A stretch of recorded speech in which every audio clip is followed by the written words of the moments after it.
All right, YouTube says we're live. I think we're live. Sorry, what was that you were going to say, Oh, Will, I totally about was not cursing us with jinxing the this fifth member? stream. Absolutely was not jinxing the stream. I think I already jinxed this stream myself by this is the stream that used to be the North American Creature Conference, but I felt bad about like the stream being like its own, like the little brother, weird little brother of the Creature Conference. It should really be its own thing because you guys are nice people. So I was like, maybe we should not do it on a Friday. Maybe we should do it on Wednesday nights because a long time ago, like maybe a year and a half, 2 years ago, when I first started streaming, I would stream on Wednesday nights, and it was cool because like it'd be like a different crowd, like North American people. It was easier for them to tune in versus like the more European time. And for some reason, I feel like our Friday streams at the North American time were good too. But my wife's like, "Hey, can we have Fridays when you don't stream?" And I'm like, "That might be nice as well." So How dare you I'm sorry that consider this your has been bouncing significant other's around. feelings? She's I live with her, and I would like to consider my significant other's feelings. I'm down with that. Seems reasonable. Um, but yeah, I also like enjoy the fact that I can, have Fridays when I'm not. I do enjoy streaming, of course, but it's nice to have some Fridays where I'm not streaming as well. And I'm sure you guys appreciate that too.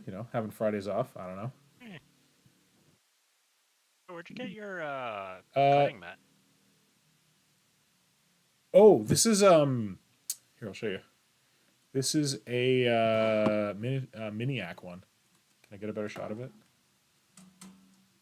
There you go. I didn't know It says Miniac. paint more minis.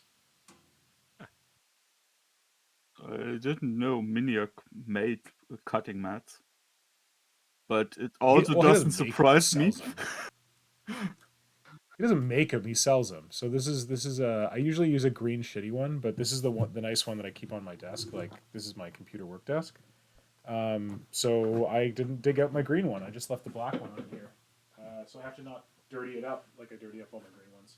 Yeah, all I've got is this one that I bought from Greenstuff World that has some relative scaling that I thought was neat for like if I ever wanted to do armatures and stuff for any little models and stuff.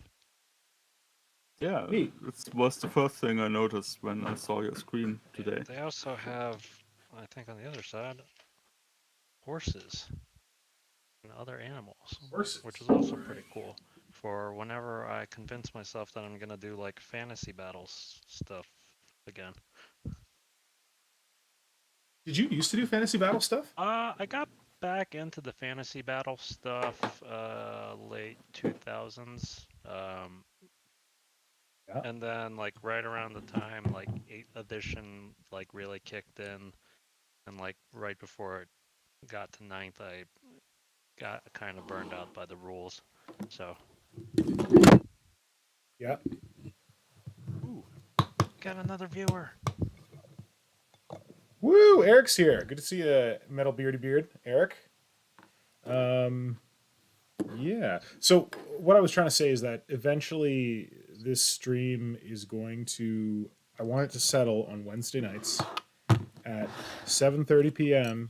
Eastern Daylight Time. Going forward, because I think that would be a good time to have a stream. But just because of like personal stuff going on in my life, other stuff, I haven't been able to keep to that time. But I'm hoping to keep that time going forward, and I hope that works for you too as well. Should work for me. Same. Cool. Well, we'll see. Thanks for being so flexible. So how you guys been doing? I've been doing well, all things considered. Yeah. Nothing to complain about. That's good. Have you been doing any hobby stuff this week? Yeah, I'm still mostly the big project is still the texture roller I'm making myself, and planning for the November stuff. I have basically drawn a bunch of concepts and what I would like to attempt to try to put into shape. Yeah, shape is a good word. Yeah. And mostly dry posing of armatures to see what works, what doesn't. I mean, it needs to fit onto Yeah. a base and stuff like that. So it's all boring stuff, Cool. but essential stuff. Tell us more about the texture roller. Well, I've started. I got some MDF plates. Some Yep. to use as the base for the texture roller, and then I started gathering different materials to try and get the actual texture. And so far I've tried the things that worked the best so far was the shashlik skewers. So those are real Oh, long like shish kebab? shish kebab. Yeah, exactly. Shish Yeah. kebabs, Like the metal ones or the wooden ones? the wooden ones. I was too cheap to buy the metal ones because this is a 10 by 12 centimeter plate. That's Yes. 4 inches by 5 inches, I think. Something like that. So Yep. it's a large plate, and I constructed a guide. It's a wooden guide where I can place them inside, so I can slide them along inside there and have it rigid, but also remove the plates itself to use separately when I want to. And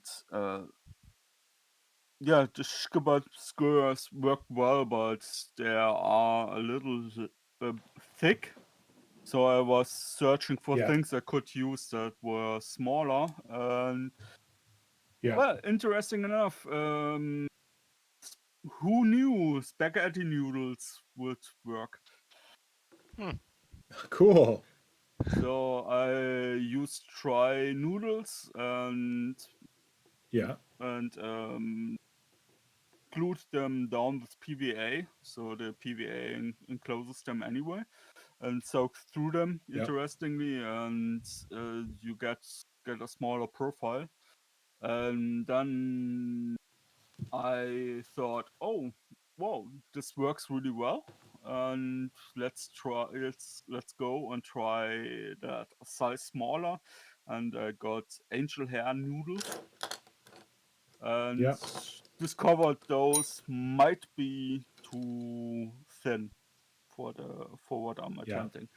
Sorry, are you making like a giant tentacle roller? Like Yeah, because you talk about plates. yeah. You talk about I'm making yeah, my own tentacle rollers right now. Uh, but you're making it huge. yeah, a big one. As I said, it's 4 inches by 4 inches at least, and it's a really big Wow, plate. that And is a very large one. I wanted something big, and I looked online, and the only thing I found was Green World stuff, and um, the source that I was given wasn't entirely sure. I contacted the retailer, and because I didn't want to buy directly from Greenstuff World, I contacted that retailer, and they were like, "Oh, we are not sure which one we get, if it's the extra large one or the regular ones." And I was like, "Okay, if you're not sure what you get for that price, I'm making them myself." Did I not tell you about Green Stuff Industries? Yeah, I know they are a bad company and we shouldn't use them. But No. You're talking about Green Stuff World, who I do not endorse. I'm talking about Green Stuff Industries. Green Stuff Industries is a separate company. There's Greenstuff Industries. They're based in the U.S. They have their own tentacle roller. That's the tentacle roller that I use. Guy's really chill, super kind. Yeah, but if you're looking for like a jumbo one, they don't have a jumbo one. They have like a standard size one. But he sells a set of 3 different rollers to get like 3 different textures. mm, and they're reasonably priced. I think they're made in, I don't know if they're made in the US. I think they might be made in the US, but I just generally assume that that's who most I would things recommend. aren't made in the U.S. these days. Assume that most things are not, you say? Yeah, well, that's just because I live in the U.S., so most Yeah, of our sure. stuff is not made here. Yeah.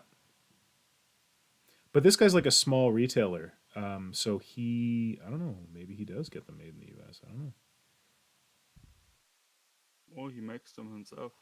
Um, Also a yeah. possibility. Anyway, I'm gonna have more on that because I'm gonna do a video about sculpting tentacles, and I aim to have that out for November because that's a a helpful time to learn how to sculpt tentacles. Yeah. And because you're on this stream and there's not a ton of people here, I can give you a little preview that I've reached out to. God, I wish I could remember his name. I've got it in my email. Reached out to the dude from Greenstuff Industries. He sent me a couple of tentacle rollers, so I'll be doing a giveaway. Oh, sweet. Ah, cool. Yeah, that so you can look forward to that in November. Yeah, and I basically made my own because thus far I have used big comps of various Oh, combs for like yes. combing your hair. Yeah, exactly. Yeah. With the teeth being of different widths, and I have Yeah. really fine one like those lice comps you can get, so they're really fine and Dogs. they work really well for 28mm sculptures, but Yeah. it's like only an inch wide, and I wanted something. Yeah, I just want something bigger where it's not so finicky to have a big surface to roll, and that's why I'm Yeah. making them myself, basically. Well, if there's one thing I know about you, Kajan, it's that you enjoy making things yourself. Yeah. Oh, I feel like okay, sorry, we just kind of like lumbered into this. I feel like we should do like introductions for anyone who's not been on the stream before. So people probably know who I am. I'm Modern Synthesist, Mr. Pink, but I'm joined this evening by Kajan, Hey. who also goes as is it Ishan? Ishan, yes. I should get your logo up here. Ishan, yes, and Tactical and Will, who goes by Tactical Dbag. Yep. Hello. Let's see. I have to turn Will's volume up a bit because Will's volume's a little low. Oh, I might also And be I'll see if I can speaking a get you little guys like. lowly as well. Oh, it's okay. I'm just trying to adjust it on Discord, and I'll get your guys' little icons to put up here as well because I thought I had them, but they don't seem to be here for some reason. Didn't have it on the Xenos. Oh shit! Whoops, that shouldn't have happened. Yeah, and so Will, what have you been up to this week in terms of hobby stuff? Honestly, it's been kind of a slow hobby month for me.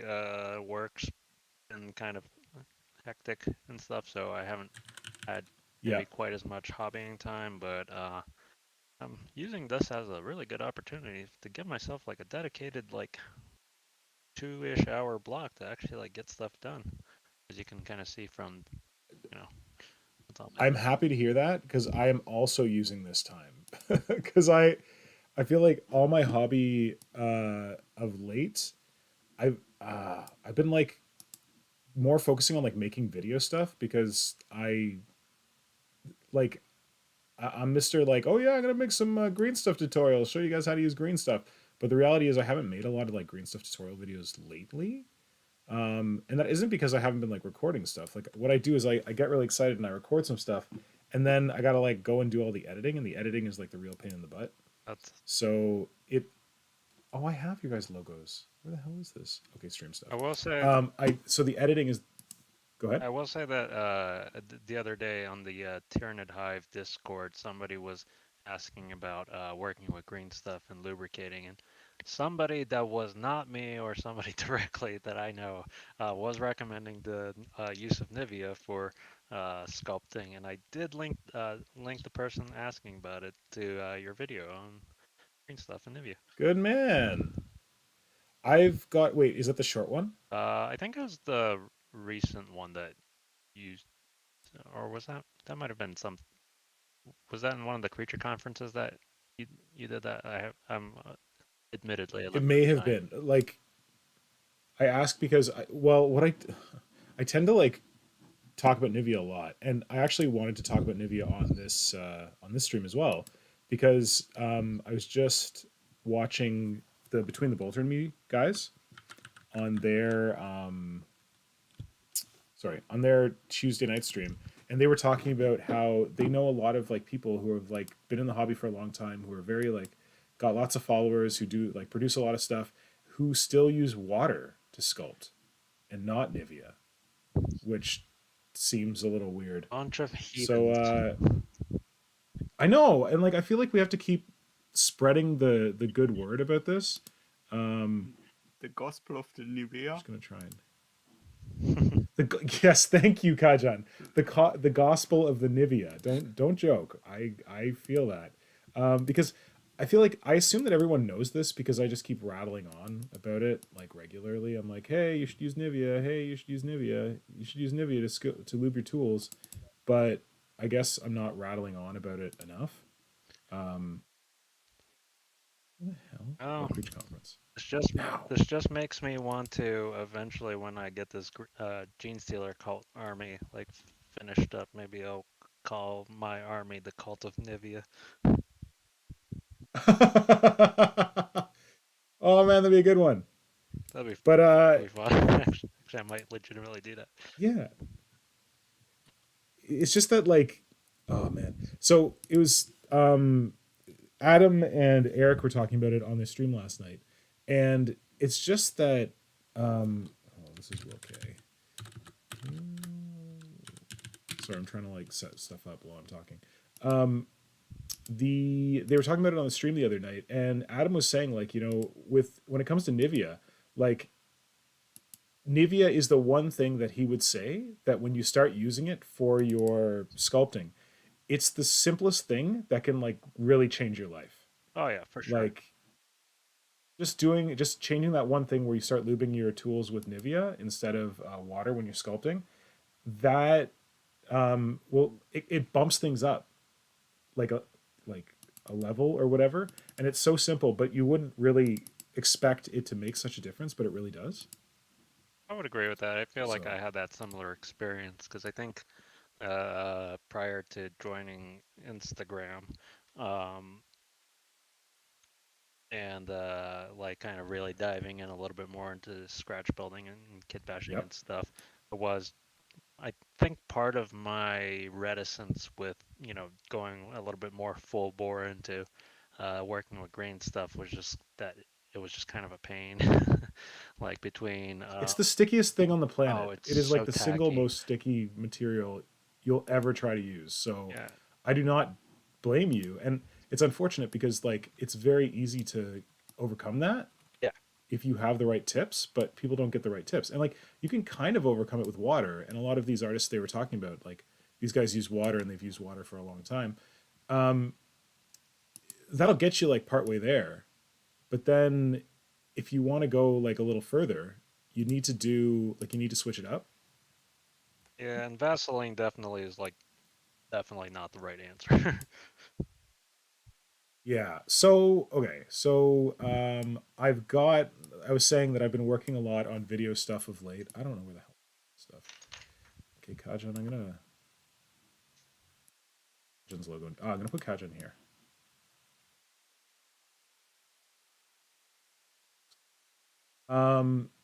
So I've got this video that I've been working on in lieu of actually working on models. And the next video that I'll be releasing, that's a how to sculpt video, is all about lubricant. And it's all about Nivea. So you can look forward to that. And in that, I really wanted to test Vaseline because people are like, oh yeah, use Vaseline. But I was concerned that if you use Vaseline, you have to wash your tools. And I think that a lot of people's hesitation when it comes to Nivea is that they think that, like Vaseline, if you use Nivea, you're going to have to wash your tools after before you paint your miniature. Definitely is But the biggest question I feel like I see whenever I preach the gospel of Nivea. They're like, oh, but like, does that mean I have to like wash everything? And And Will, what do you say to them? I say, watch Modern Synthesist video on the YouTubes. No, no, no. You should just say no. No, you do I not also have to say wash your no. models. No, I never wash my models. Will, have you ever washed your models? No, but that also like suggests that like I get to a point where I'm considering actually painting stuff. So Okay, right, right. So being someone who doesn't paint a lot, but like, you know, has sculpted things and then painted them, you don't have to wash your models. yeah, And in this video, I will show just that, nice.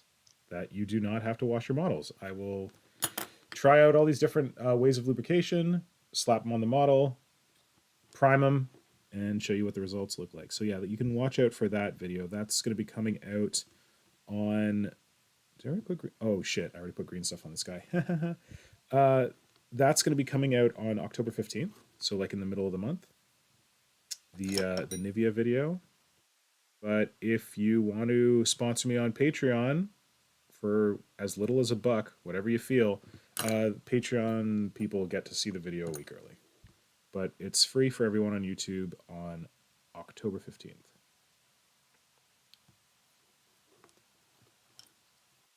But yeah, let's preach the gospel of Nivea, because you do not have to wash your tools when you sculpt with Nivea. You also don't have to like obsessively lubricate them over and over again, because the lubrication lasts. If you're using water and you've been hesitant to use Nivea, just use Nivea. Also keeps your hand moisturized. I let people. Yeah, it does. Yeah, keep it on your back of your hand. Keeps your hand moisturized. I'll also be doing a little giveaway with the Nivea video. So if you are really hesitant to try Nivea and you're like, I don't know, man, maybe I'll just give you some, and you can try using mine. I mean, honestly, those if you can find one of those like little travel like silver dollar sized like tins, they cost like. Got one right here. Oh, let's see. I actually got one right here too. This one's kind of big. I don't know if this is a silver dollar. Is it a small one? Mine's. Yeah, here we go. Yeah. Yeah, that looks about the same. Like 30 mils. Is that what it is? It's 50 millimeter. 50. Oh no, the volume. Does it have a? Oh, it's 1 ounce, 29 grams. Okay. It's probably about the same. 30. Yeah. Okay. I think yours might be a little bit bigger than mine. Yeah, but those are like $3 or something, I think. This was I think $1 US, so like this was like mad cheap. Nice. And like I have a huge tub like that I got like for my regular sculpting. I don't think I've used up even like this amount like so far with all that. Yeah, because you need so little. Yeah, you just to like lube your tools. you just dip your like shapers and stuff in it, and then it's all good. It's like magic. It is. So yeah, if you want one tip to make your green stuff sculpting easier, it's Nivea. And I try to preach that gospel in every video I make, but I will have that one video coming up that is just the gospel of Nivea. That's what I should call it. I should call it the gospel of Nivea. It is the Gospel of Nivea, because technically you can use any water-based cream. Yes. Yeah, I just But like Nivea works for me, we are convinced so that and I can find Nivea it. is the best choice here. And Well, it's because it's German, right? Sponsors us someday. Someday. Kajan, what's going on in the chat? I saw we have someone new here that I've not seen before. Is it Hoj? Yeah, Hoj joined us, and Eric Christensen joined us, and Diana joined us, and Tom joined us. Tom Wilson joined us, and we've been having a little fun in the chat about Good. Tom looking for Diana, and Diana reprimanding him about public displays of affection. Yeah, for those who don't know, Diana and Tom are an item in real life outside of internet chats.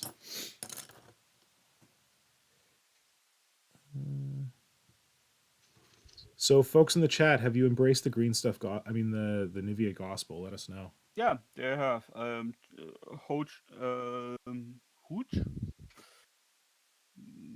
I'm not sure how to pronounce that probably, but we're going with Hooch Hooch, Hooch, let us know. Because I like it. And Good. he was already professing his dislike for people that are using spit and putting their tools into their mouth. Ugh. Ew, spit. Those are the heathens. And which, yeah, my words exactly, and which led to confession by Peter Hampson that he might be licking his brush. No, don't do it. I think it just messes with your paint. Like, I don't think saliva is a pretty good lubricant for acrylic paint. Also, I'm pretty sure you just don't want to like lick the chemicals. Eat plastic. The pigments, you probably don't want to lick the pigments because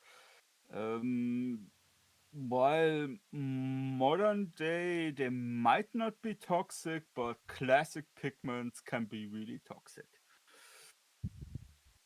So Do you mean if people have those Games Workshop paints from the 90s? yeah, getting into the habit to lick your paintbrush is a really bad idea, because if you are ending up with some brand that's using some classic pigments, you might actually be poisoning yourself over time. Yep. Same thing with green stuff. Don't mix your green stuff by chewing it like bubblegum, like that German, myth. Or there's some urban myth that some German guy would mix his green stuff by chewing it like bubblegum. Yeah, I remember we talked about that sometime, where apparently he made a video about it, how to do green stuff, and showed he was mixing it by mouth. Ugh. Do we think this is real? Has anyone actually seen this video? I haven't. I mean, I've heard tell, but nor have I. I mean, I remember. Hence the urban legend. I remember back in the day, like every couple of years, some porn fan would go like, "I'm gonna paint my corn army with actual blood," and just like, please don't do that. Oh, yeah. Every year, without fail. And then they'd give themselves a Darwin Award for trying to take their own blood and paint a model with it. Or give themselves a nasty infection. Yeah. Neither prospect particularly I'm inviting. going to listen to my own advice and not sculpt more on this model so that I don't shove my finger in this, or am I going to go for it? No pain, no gain, right? But seriously, the answer is probably, if you're worried that you're gonna put your thumb on it, you should probably stop. Damn right. But I like to live dangerously. The answer for everyone out there who's wondering about what they should do when they're sculpting a model: when you're really happy with one part of it, put it down, let it dry, come back later, because it's not worth screwing up the thing you just spent a lot of time on. Say what I say, do what I say, not what I do. Don't do the mistakes that we're constantly doing because we're like, but I want to work more. Learn from my mistakes. Yeah, that's one big part why I like to work in polymer clay, because you can basically keep going with it, or put a heat gun to it and set the piece and keep working. Sorry. As opposed to green stuff, where yeah. I have to have like 3 different projects on the table, so I can put one down, pick another one up, as I'm waiting for some details to dry. Yeah, that's definitely my excuse for having multiple projects. It's so I don't waste the green stuff. Hey, do we need to talk about the Gospel of Hot and Cold? No, I don't think we need to. Your next green stuff tip for this video is that if you have a lot of green stuff, like we're talking about here, you should take your extra green stuff and put it in the freezer. Yeah. Because it will slow it down. The problem is, and it'll last longer. Yeah, but the problem is you need to know that you have extra green stuff before you when you mix it. Exactly. So people like for example, I have all this green stuff. I can tell you right now, I probably won't get through all this green stuff. I should put it in the freezer, but I'm not gonna. I'm just gonna keep on working, and then at the end of the session, I'm gonna take this model over here, and I'm gonna fill in his like jowls with green stuff because he's my filler model. It was actually kind of funny because over last summer when most of us were still stuck at home, I was doing a little bit more work with epoxy stuff for some of my larger projects. I would periodically end up with some spares, so I ended up kind of sculpting a very rough shod like little cat sculpture for my wife. Cool. And like kind of that's another good use. periodically just added a little bit more to it. It's actually kind of I actually need to probably do a little bit more work on it. Like I have the basic shape down, but it's always comes down to like the detail work, which is the part that always drags my motivation away, and I start on a new project. Yeah. Pull this out a bit. I feel like it's too far out. Blitz Mechanical just joined us. Who? Oh, Blitz. Yeah. Blitz, glad you can join us. Welcome. What up? And Tom just mentioned he's been building Space Marines all week. You monster. Throw him on the ground. That's when Tom Wilson was kicked out of the stream. Tom, what kind of Space Marines? You can still redeem yourself if it's a cool chapter. Or if they're Chaos, that'll definitely redeem you. Just don't say Smurfs. Don't say Smurfs. Is this too bright? No, I think it's okay.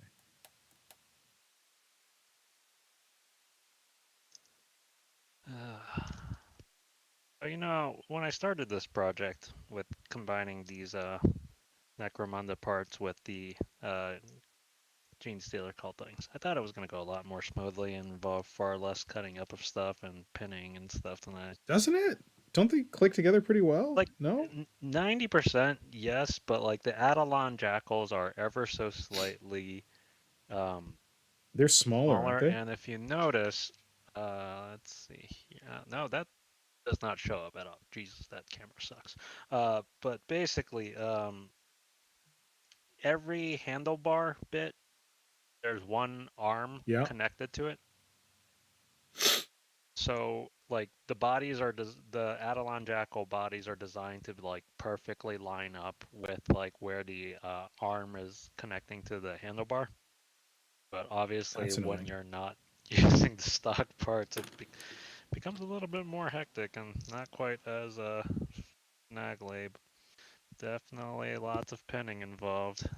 And lots of ticky-tack little green stuff work that I've given myself as work to do.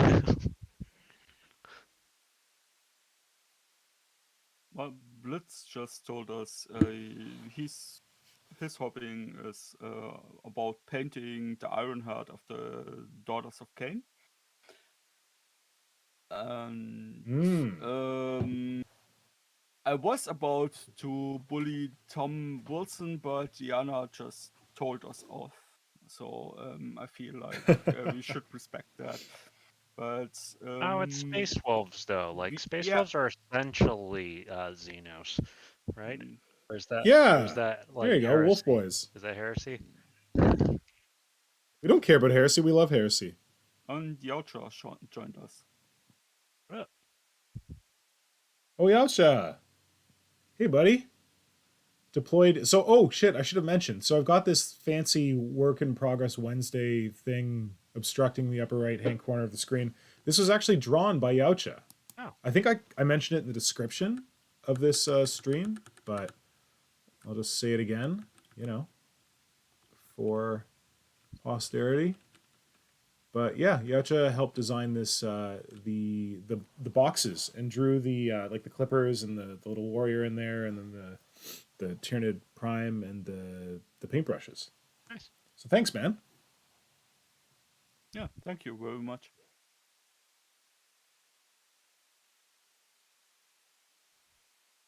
Yeah, I'm surprised how many people in the chat are Space Wolves lovers. And 1,000 I mean, Space Wolves are kind of interesting. 1,000 Suns loyalists. This is not coming easy over my lips.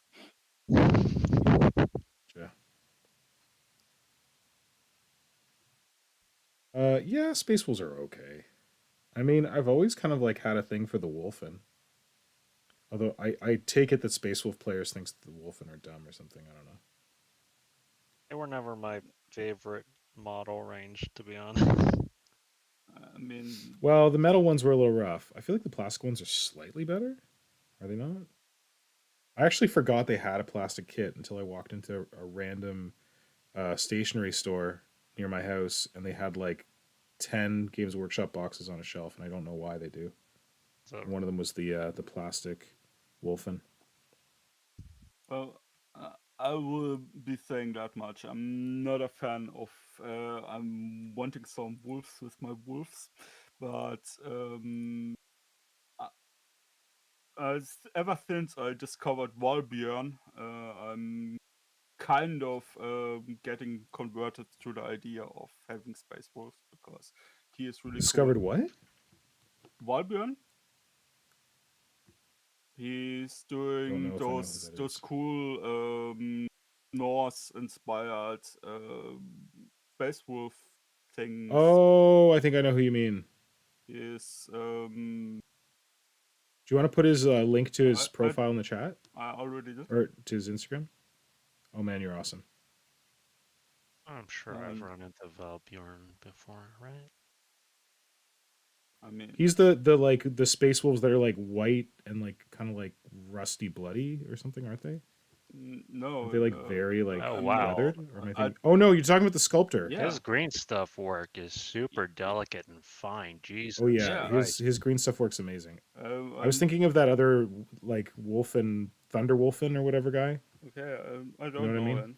him, but I discovered Valbjorn, and yeah, his work with green stuff is amazing, and he actually makes me want to play Space Wolves because his look amazing.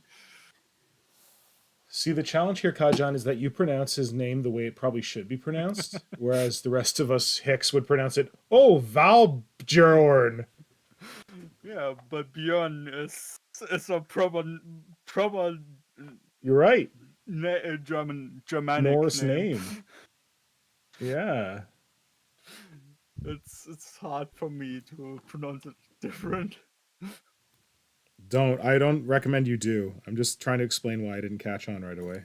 And it's because of my heathen linguistic approach.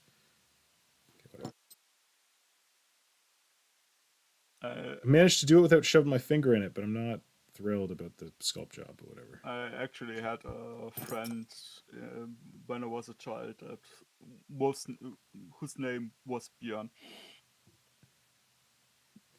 So the reason I learned how to pronounce Bjorn is that I had a friend when I was a child named Bjorn the Fell-Handed from Space Puppies, and that was how like I saw that name for the first time, and I was like, oh, Bjorn. It's Bjorn the Fell-Handed, or Bjorn or whatever.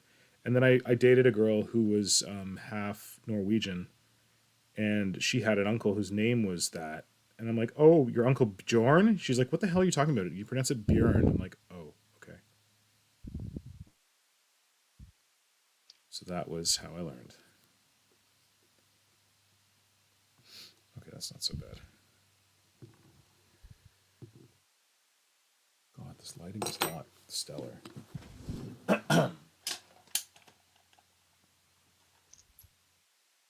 So much cutting of material.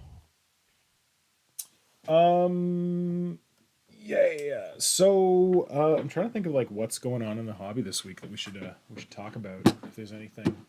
I mean, the most exciting news for folks who actually actively play Warhammer seems to be that the new Votann rules have already been kind of nerfed, like out of the gate, which I think is fairly entertaining. Yeah, what do people think about that? The video came out today. Our good friend James Workshop talking about how they made a mistake with Votann and that they're going to be increasing the point cost because they're too good. What did you guys think about the video? Did you watch it, Kajan? No, I didn't watch it. I learned about it from the Discord chat. about them The updating. video's actually kind of funny. I feel like you should watch it. Yeah, I hadn't gotten a chance to watch the video myself, but everyone was. Oh, you should watch it too. Everyone should go watch the video. It's a cool video. I like it. It's kind of like tongue in cheek. I enjoyed it.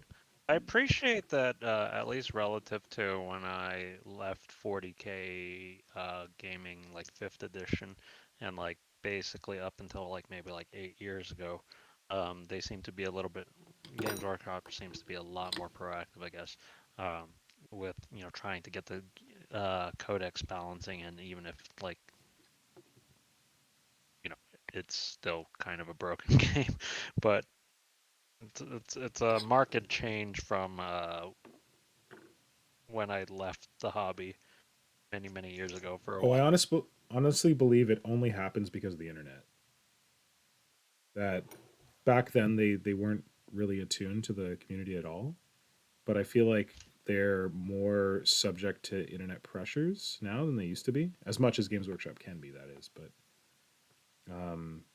yeah, like when everyone's like tagging them on Twitter and talking about how broken Votann is, and like tournament organizers are like, yeah, we're not going to allow this book, like that kind of stuff. It's harder for them to ignore it because it spreads on the internet.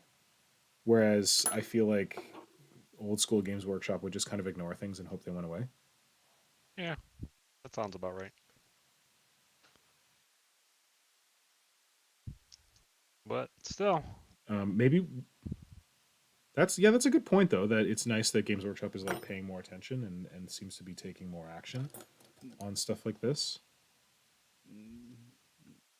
Yeah, but I guess it's also kind of a situation where this should have been avoidable. I mean, uh,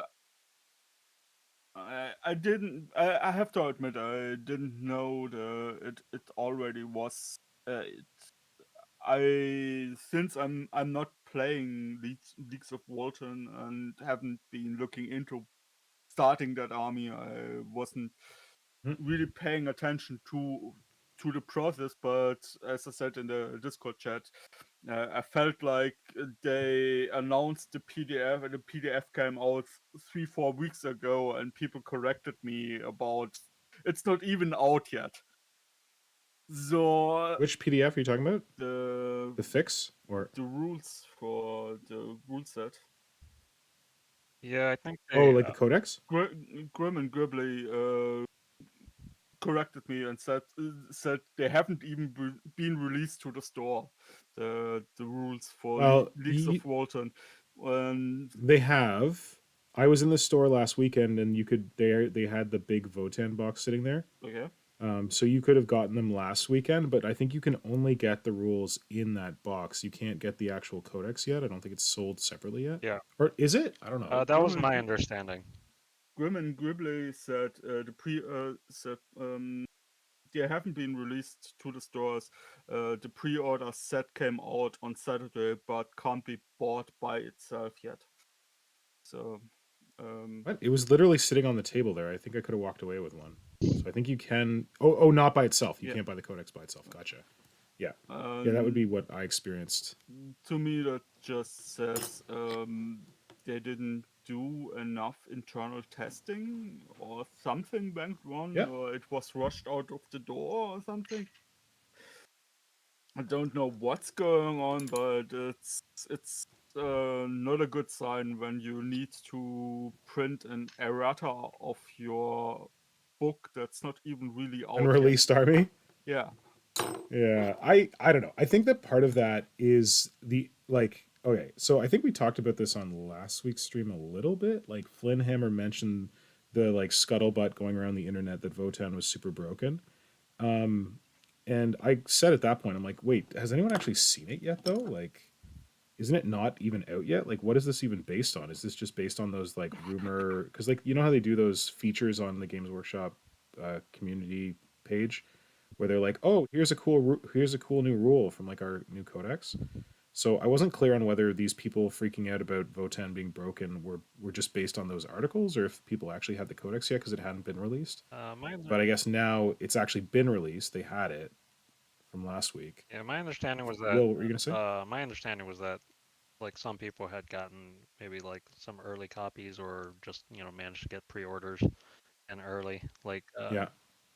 what Goonhammer does a pretty good sort of statistical rundown of all the books as they get released Yeah. and stuff. And like this was like one where like the writers like unequivocally is like this is broken. It just breaks the game in like so many in every stage of the game. It just breaks Someone had it. sent me the Goonhammer video to watch. They're like, check this out. I think it was Gray. God, what's his? I can't remember his handle. Yeah. So, and I've seen like people criticizing, so like giving different kinds of criticism to Games Workshop about this. Like it does look kind of bad, and like I think Kajan, there's a problem with the process when you have a thing that isn't even released yet, and like it's already broken. Um, but I don't know. I feel like I started to get a bit too much kind of like conspiracy theory talk around it from folks. Like the Games Workshop is consistently releasing codexes that are broken, and that they're doing this to like financially benefit from it. Like they sell a bunch of codexes to people, and then they gotta like, and people are like, "Oh my god, this codex is so powerful," and then they like depower it. Yeah, but So I got bored today, and I made a video about this. It's going up tomorrow morning. It's like my deep thought video that I did on like 3D printing. So it's just kind of like a random ramble about it, but it's basically about like don't assume that Games Workshop is like got any like ulterior motives when you can just assume that they're ignorant of like how broken it was. never You know what I mean? attribute to malice what can be explained with stupidity. Kajan, that is exactly what my video is about. Yep. Hanlon's razor. Yeah. Anyway, it's a real short video. It's only like 10 minutes. It's going up tomorrow if you want to watch it. Yeah, but inspired by like all this kind of stuff. Well, we That's come up recommend you this should week. watch it. Yeah, I recommend you should watch it, and make sure you like and like this video, even though we're kind of rambly, and make sure you subscribe to this channel if you're not already subscribed. If you left a comment, I know you're already subscribed because we did that thing to keep the porn bots out where we made people subscribe. So thank you for all of the folks commenting in the chat for subscribing. But if you haven't subscribed yet, please do, and hit the little notification bell so that whenever I release videos, you will be notified. If you're new to the channel, we do a stream every week. So this stream going forward is going to be on Wednesday nights, and then we do another stream alternating on Friday nights, and that one's a little earlier in the day with some other folks. And then what I was saying about working more on video editing, I want to get in the habit of releasing like a new video at least every 2 weeks on my channel, because like not including the stream videos, like original videos like the how to sculpt tutorials, this new thing I'm trying called Deep Thought, which is more like a reflection editorial hobby rant thing. Oh yeah, there you go. And Eric Christensen. Eric Christensen is the biggity bomb. He was my first ever patron on Patreon, and he made a good point that if you're one of my patrons, the video about Votann and all that stuff is up already for them. So yeah, you can go check that out on Patreon, or you can wait till tomorrow if you want to get it for free. That's fine too. Thanks, Eric. And about I like this. All you people doing my plugs for me. and I about the appreciate it. rules, I've been involved with Catalyst Labs to release to work back in the day on Shadowrun 4th edition, and that's why I know how game design when you do a rule set should be working, and I don't attribute it to malice and comments about they're doing it on purpose. No, they probably don't. But Hmm. those this is as old as the internet. Back in EverQuest, people already were like you're releasing expansions to this MMO RPG to sell more copies and stuff like that, because the new stuff is overpowered and stuff. So Yeah. this is as old as time. Oh, this criticism? Yeah, but Yeah. the fact that the thing isn't, basically the print isn't even dry of this book, and they already have to release an Yeah. errata, that's a bad sign. That's Yeah, and I think that it's a on our declining process. and on our 5th member Discord, Grim and Gribbly did share some context around that, and I think it was him and maybe Brett was talking about it, that there's been some talk that Games Workshop has like downsized their playtesting groups because there had been a lot of leaks coming out of them. I don't know if that, remember when like the whole like Tyrant Codex Yeah. leaked as a PDF? I don't know if that was like the fault of the playtesters, but it could have been like subscribed or ascribed. Is that the word I'm looking for? To the playtesters? That's Like correct. that might be why they cut back. Thank you. Yeah. And I think that maybe what we're seeing with Votann is that Games Workshop has dialed back their playtesting, and Grim said that Votann was tested primarily in-house at Games Workshop. And I could see that happening both if they were worried about leaks and if they were like, hey, we're like releasing squats. It's a big deal. We don't want people to know we're releasing squats, so we're just going to play test this in-house.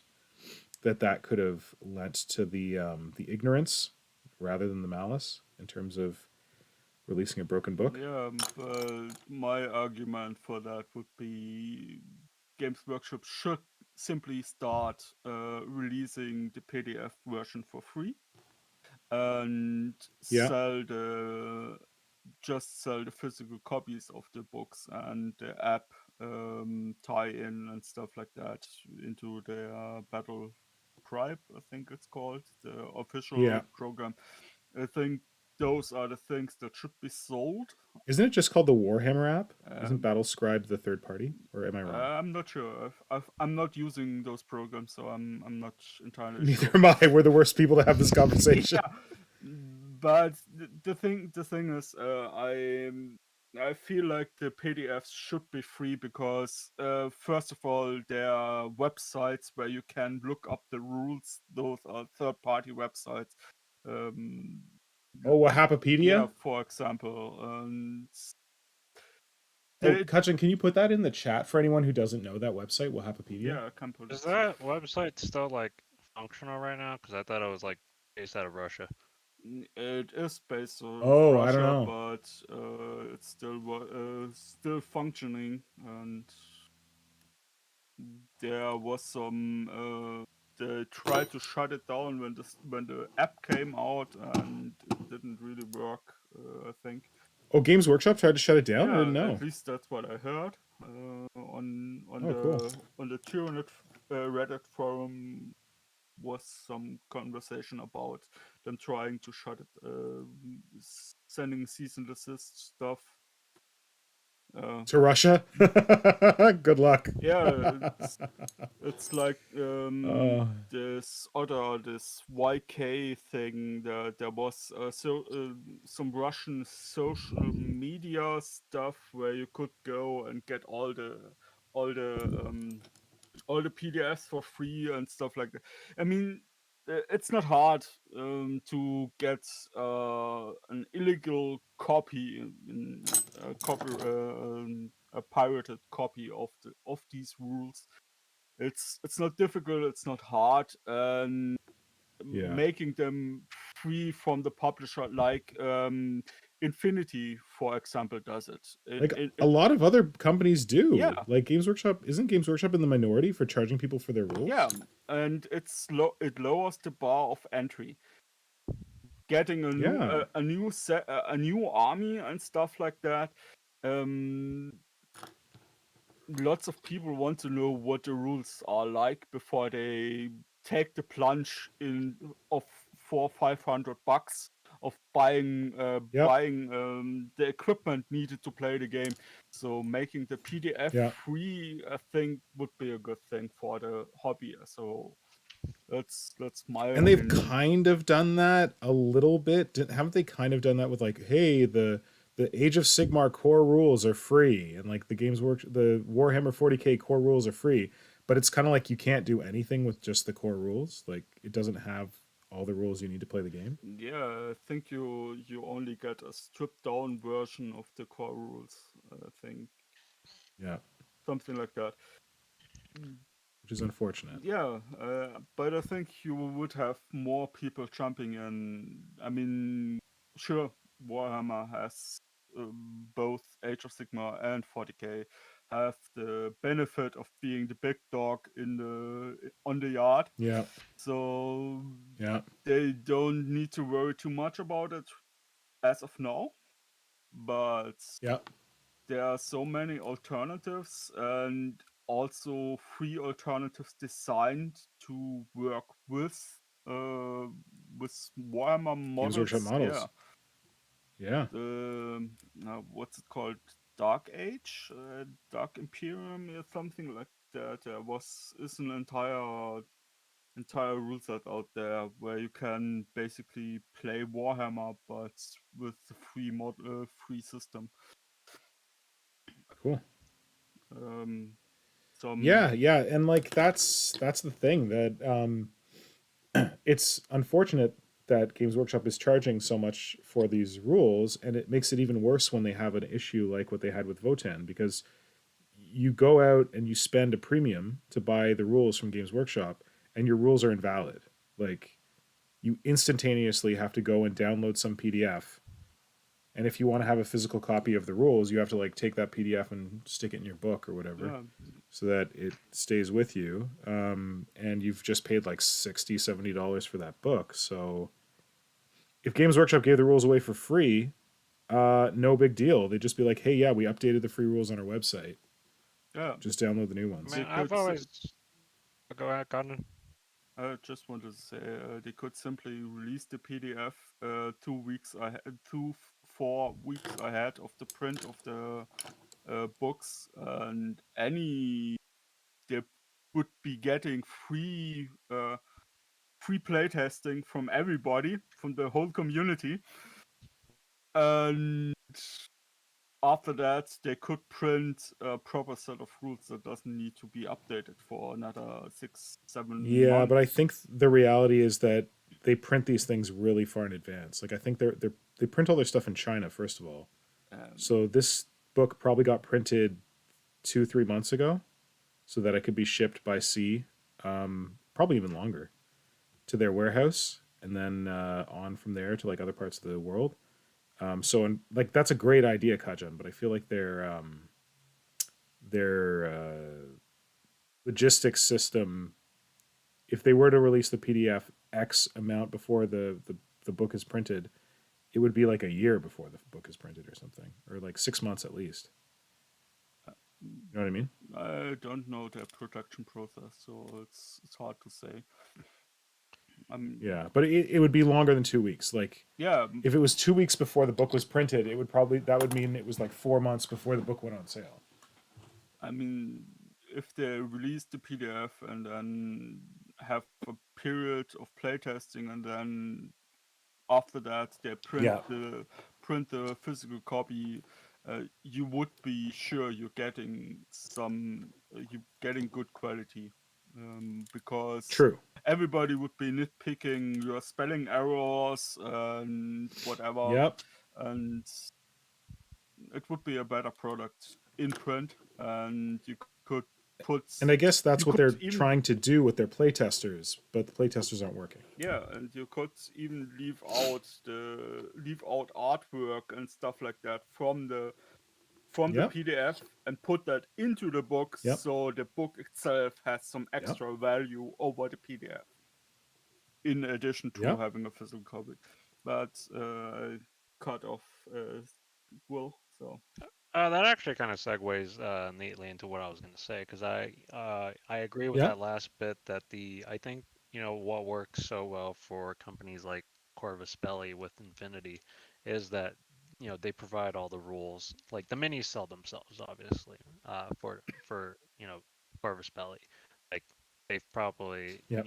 in my opinion, have like some of the best realistic proportioned like sci-fi models in the market right now, and all their rules are Yep. free, and it's great. And if they fix anything, like it's instantly available.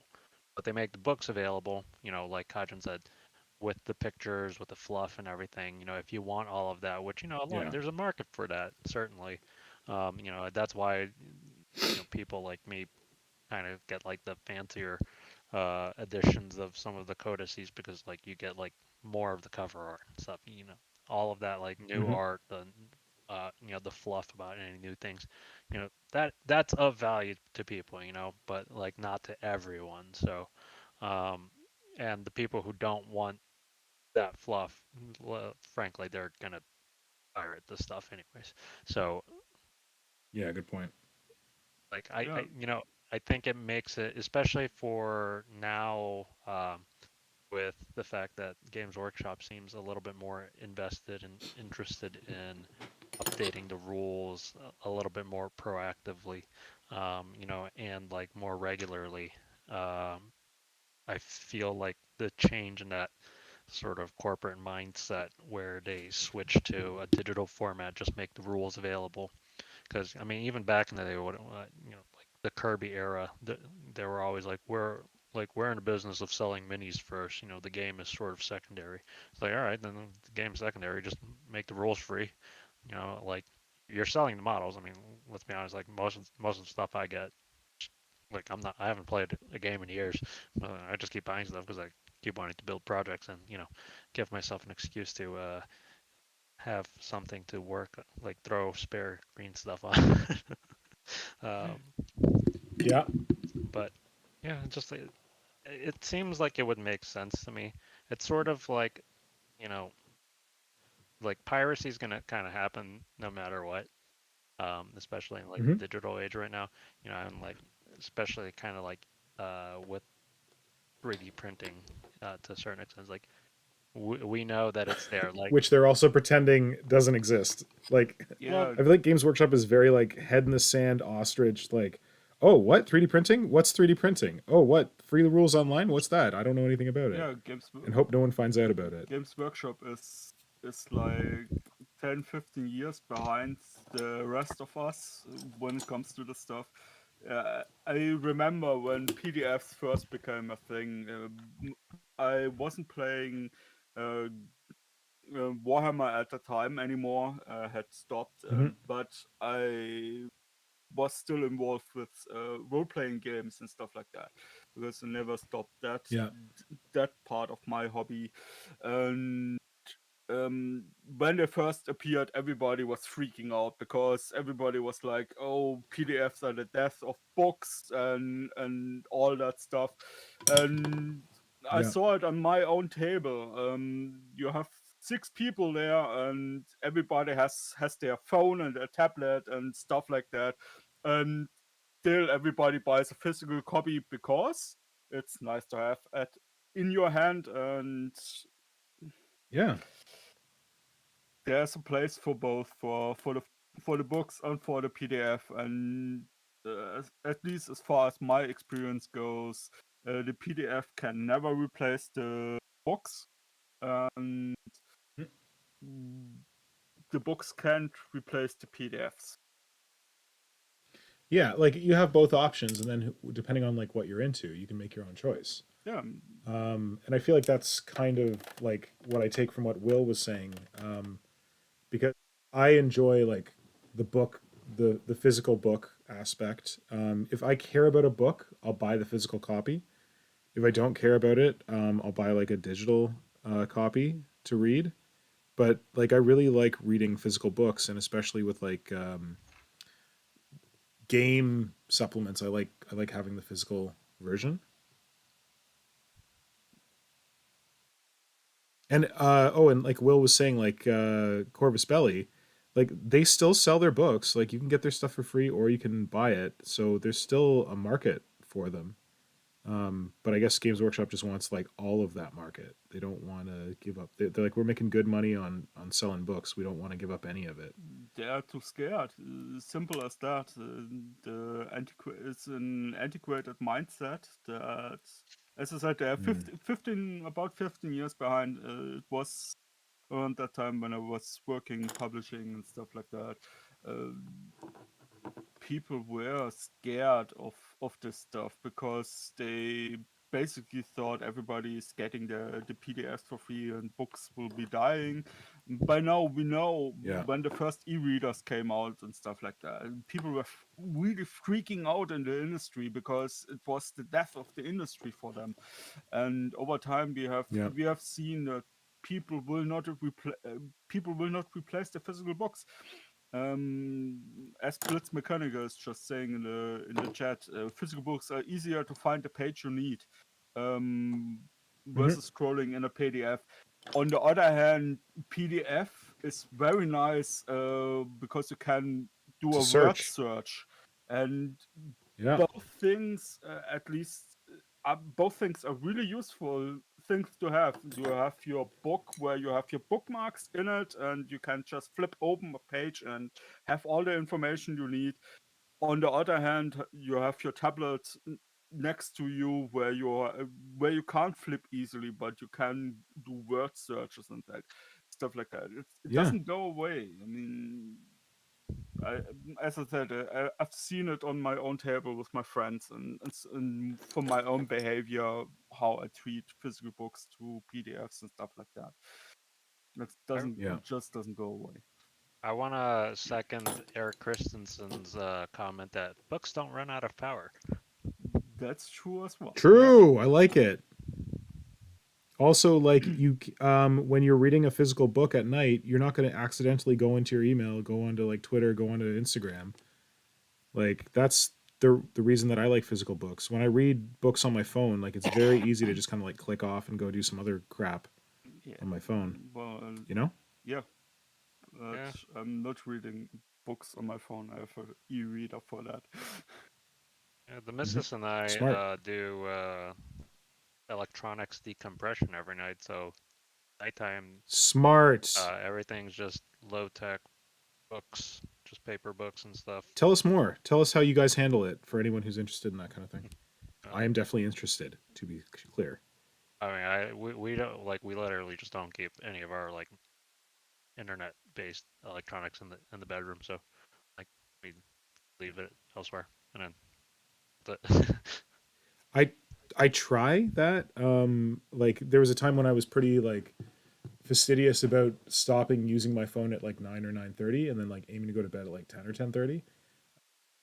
And I tried to like encourage Nora to do the same thing and keep her technology out of our bedroom, but she reads digitally primarily. Like she has a subscription to Scribd or something, and she like you have to look at that on a device. So she does that on her tablet. So it's kind of hard to be like no devices, but she leaves her phone out, which is like I guess good. well, my wife's got a Nook, but like she doesn't use the browser or anything on it, so Yeah. she just reads what's on there. Like I don't think she has the Wi-Fi enabled unless like she's downloading or buying a new book or something like that. So Yeah. It might be my age showing, but I recommend to set up some charging stations on the counter and put your phone in there when you get home and leave the phone over there so you don't have it with you Smart. all the time. So it's going to be like the 80s where you have to go to a dedicated place to check on the phone and you leave it there, Mhm. and that way you don't have your phones with you. And as for reading, I really recommend buying an e-reader, something like a pocket book. Those all are also Wi-Fi enabled, but they are just not fast enough to do proper internet browsing, but you can read websites with them and stuff like that.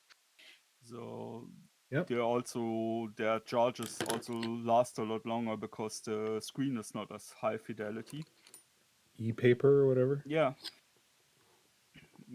like Nice.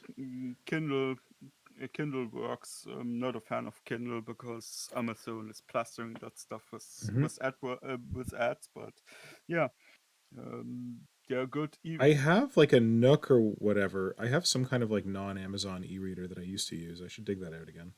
I mean, it's a good alternative to your phone because you really can pretty much only read stuff on it, and it Yeah. cuts down on your ability to go surf on some forums and stuff like that. It's also you probably won't have your email set up on it, and all those distractions are simply gone because you leave your phone at a dedicated space. And yeah, and Yeah, that's we have that where we set up our charger like out in the hallway, so we don't charge our phones in our bedroom. Um, yeah, it's pretty good. I recommend it highly because you need time away from devices. I also got like it's not like a smartwatch, but I got a Garmin like GPS whatever. It's like a fitness tracker. It's got like the heart monitor on the bottom, but I made sure to get one that didn't have a lot of like smart watch capability, both because of the battery lasts longer and because I didn't want another thing beaming my notifications into my face/brain. So, and it has like rudimentary. You can get notifications from your smart devices, but I basically disabled them all, just because I get enough of that on my phone. I think that's, and sort of following this uh, being old people and complaining about technology. I think it's part of the reason why I kind of have learned to enjoy the sculpting with green stuff thing a little bit more than my attempts at digital sculpting. Analog, Yeah, tactile. and like I want to be clear that I don't know if I'm complaining about technology, but I'm just saying that like people should you should mediate your your relationship with technology and that's actually make sure that there's spaces in your life that are not accessible to technology, that are that's technology free kind of thing. that's actually backed up by science because the constant Yeah. stimuli of your brain isn't really very healthy as far as we starting to learn. I mean, it's all relative new, and people have different opinions on it, but there are good TED talks on blue light and stuff like that, which seems to mess with your brain, which is why you have all those filters which you should be using to filter out blue light, so your brain knows it's not longer light outside because we've Yeah, involved it's not daytime anymore. yeah with biorhythms and stuff like that. Like lots of people have problems falling asleep. Much of that is because our brains are hardwired to be active and looking alive basically while it's light outside, and as long as you trick your Hmm. brain into it being light by looking at certain wavelengths of light, you have an issue. Yeah, yeah, you can get like I think Flux is the one that they have on Macs. But now Windows 10 has like a on PCs has like a setting. God, is it called Nightlight or something? I don't know. You can there's all these different like blue light filters that you can enable on your devices. I have them set up on Yeah, my actually on my Android phone. I have it go black and white at 9:15. Like you can do a thing where it dumps all the color, yeah. Hmm. just to like remind me that it's like getting near digital detox time and I should stop looking at websites because you don't really want to look at websites in black and white. It's kind of like striking. Encourages you to get off the device / the internet. Yeah, and all those filters are in response to the studies, the things we Hmm. started to learn ever since phones become more and more part of our daily lives. I mean, it's still Yeah. ongoing. I know for a lot of people, uh, it- it's already present and there, but when I'm looking at my mother and how much she complains about having to use her phone for everything. Uh, Yeah. so it's still ongoing. A lot of people still skate by. One of the things that so there's this guy, I don't know what the hell he is. He's like a TED Talk guy. His name is Simon Sinek, Sinek. Um, and he did, I don't know if it was a TED Talk or if it was just some other kind of talk, but it was like on this kind of topic of like cell phones and how they like get in the way of our lives slash conversations. And he wasn't saying like, you know, get rid of cell phones. He was just saying like have a smarter relationship with your cell phones. Like for the example of like having a meeting, a physical, this was weird. This is before COVID. So talking about like having like physical meetings in person and how you should have like a policy where you're not allowed to have cell phones like in a meeting room because people like have their cell phone and they like take it and they put it face down on like a table. And they're like, "Oh, don't worry, I'm paying attention to you. I put my cell phone face down." But like you're still like going to go and check your phone and stuff like that. And then the other thing he said is that a lot of people say that they need to have their cell phones in their bedrooms with them because it's their alarm clock. I loved it. He's just like, buy an alarm clock. He's like, you know what? I'll buy you an alarm clock. It'll cost you $20, $30. Like, get an alarm clock so that you don't need to have your phone next to you. You don't have to have your phone on constantly to run your alarm. So yeah, I think that's another like powerful way to like eliminate it. Just get an alarm clock or get like one of these watches. Like I just set an alarm on this thing and it vibrates and wakes me up in the morning, and I don't have to have my phone there. Yeah. Um, Also, a lot of people starting with those trends of doing an internet-free month and stuff like that. When they're Oh wow, that's impressive. I've not tried that. yeah, like no internet all month or no social media all month and stuff like that, because the thing is, the constant dopamine hit you get from going on social media and stuff like that is also Yeah, very bad for you, because it's making you impatient and training your brain to seek out those dopamine hits. And that's yeah, why you kind of want to try to get away from that. yeah. Um, what was I gonna say? I feel like we're verging into boomer tech support territory here, sort of, maybe, kind of. I mean, I mean, I'm not saying it's bad, but I'm just saying like we joke about boomer tech support. I feel like this is maybe a little bit of boomer tech support. How to like de-tech, de-support your tech. I don't know. I think that's part of the hobby, at least as far as I'm concerned, because um, sculpting time is also a time away from devices in no small part. At least for me, it is. It's when I basically put on some music and just focus on models, and Yeah, it's same. Yeah. it's very meditative. And this goes back to social media abstinence and having a time of the day where you don't get those constant dopamine hits of discovering something new, anything new. Mm-hmm. Mm-hmm. And Sorry, this my camera just died. I'll be right back. that stuff is yeah, it's good for you. Yeah, it's nice. I always used to put on like some random videos or movies in the background, not really paying attention, just have the kind of background noise. Yeah, you mean when you're sculpting and stuff? Yeah, just any hobbying of any sort. I found out a Yeah, I long. would do that too, but then I'd feel like I was like half paying attention to the hobby.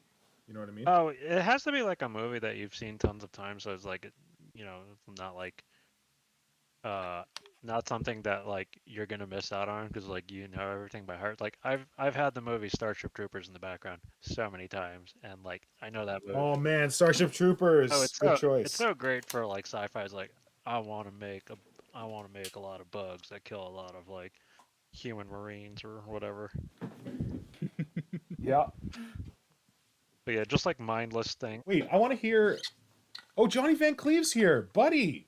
I haven't seen you. Have we ever seen you on a stream, man? Good. Thanks for joining us. He wasn't on us. Um, It's the first time I'm seeing him on a stream, so. yeah, Johnny Van Cleve. I know I've seen Johnny from Instagram, but glad you can join us. Yeah, and he just said So, he has HDHD, and he has to take regular breaks from, which sucks because he misses his content. well, if it's this content, this thing's recorded. You can come back and take a look later anytime. Definitely take those breaks. I was curious to hear from the chat. Like, what kind of stuff do you guys do? Like, Diana and Tom shared their thing about no TV, no phones in the bedroom. Yeah, and Tom sneaking out to use phones. What else are and people doing? taking pictures of cats sleeping. Oh, storyboard guy's here. My God, it's a party. Yo, what's up? Oh man, we're getting the Australian contingent coming in, huh? Sun's rising down there.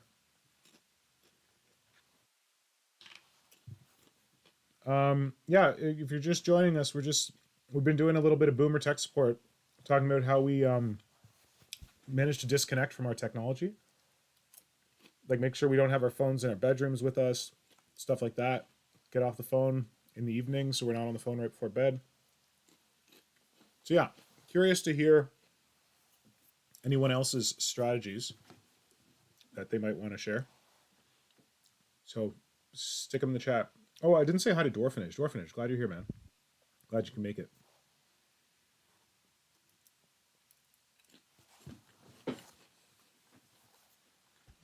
And then if people have experimented with the like detecting thing, have you noticed a difference in like your sleep habits or anything like that? I know for me, when I'm good at like putting my phone down at like, this happens very rarely. When I'm good at putting my phone down at like 9:30, 10 o'clock, I go to bed at a reasonable hour. But when I don't go to bed at a reasonable hour, it's usually because I've had my phone and I'm just like on Instagram or like looking at like random news articles or whatever and like flicking back and forth and stuff. And that's a really easy way to stay up. Like, it just keeps you going. There's always something else to look at. So if you're having trouble sleeping, I would highly recommend getting your phone out of your bedroom and like putting your phone. I think they say that you should be off of device an hour before you go to bed. Is that what it is? Maybe. I think that's what I've heard. Sounds like a good suggestion, but more importantly is don't do stuff in your bed. Yeah, that's a really good. Do you want to say a little more about that, Kajan? Our brains we are trained creatures of habit, and if you go to bed to read and stuff like that, then your brain expects you to do certain actions before you do that. So you can actually train your. I know this from experience. Actually, I had problems falling asleep and stuff like that, and I've read some literature on the subject. And the trick is when you go to bed, the one thing you should do is the only thing you should do is lay down to sleep. So your brain knows when you are in this position, in this place, it's time to sleep. Yep. And if you rather than lying in your bed awake looking at your device. Yeah, and if you are laying in bed awake and can't fall asleep, get up out of the bed, go somewhere else, do something else until you feel ready to go back to bed. And I can guarantee you, if you are strict about this rule, you will be going to bed, placing your head down, and you will be out like a light. Yeah, I do a little bit of that, but I actually read in a book, not on a device. I read in a physical book before I go to bed, and that actually helps me fall asleep. I know some people though, they love reading so much, like, not that I don't like reading, but some people like really love reading, and if they try and read before they go to bed, they actually get excited because like, oh man, I want to read more. I want to find out.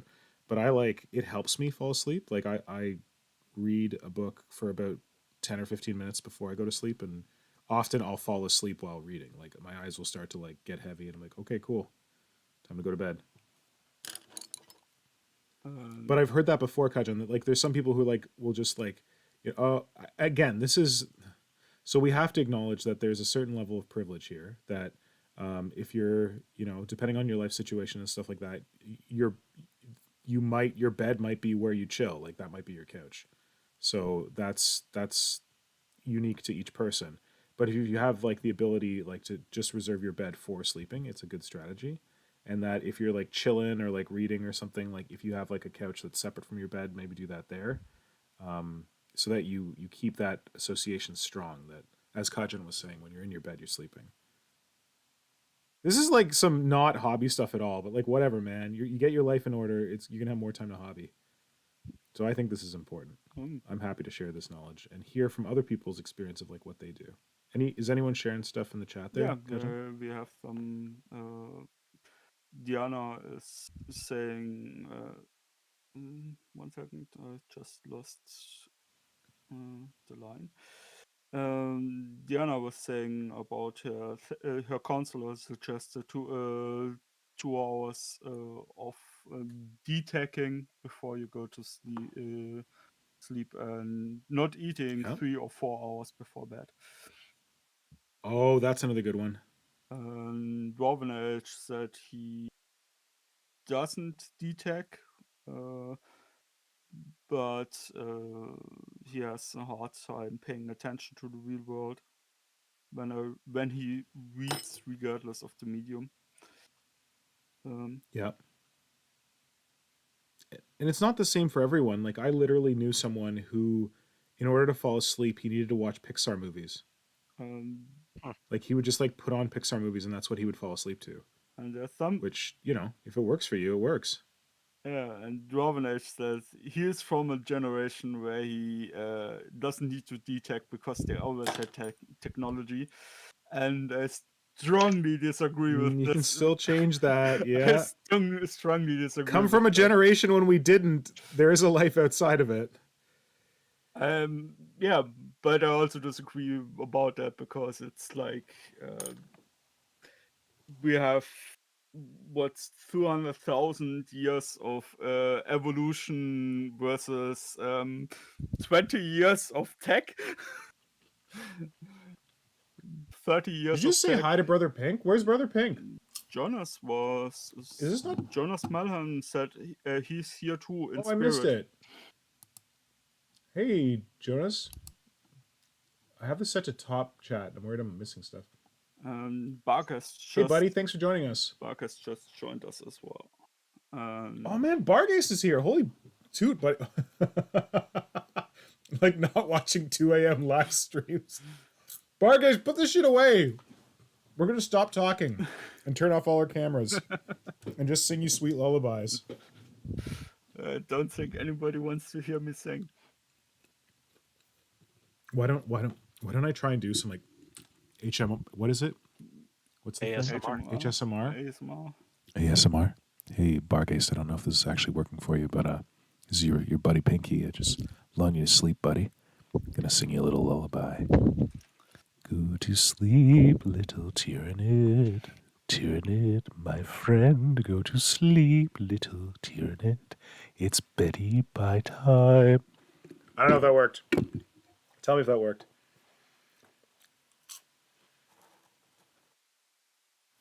Did I scare everyone off? Diana also said that a common recommendation is also to get up at the same time every day.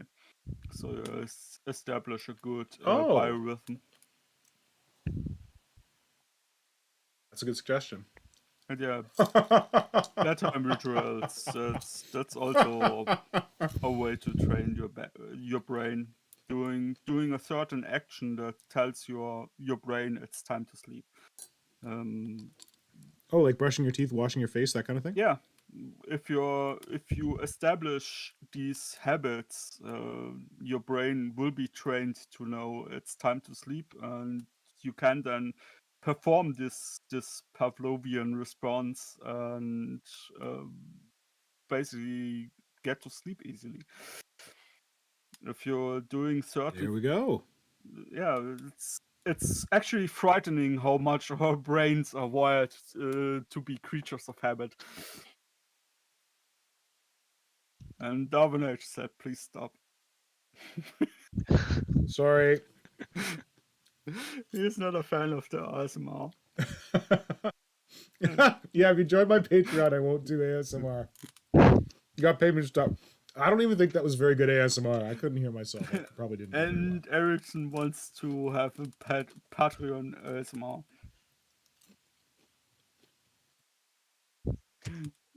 So I don't know. Like dwarfenage, I feel like. What? I just want to say, I think you won some and lost some.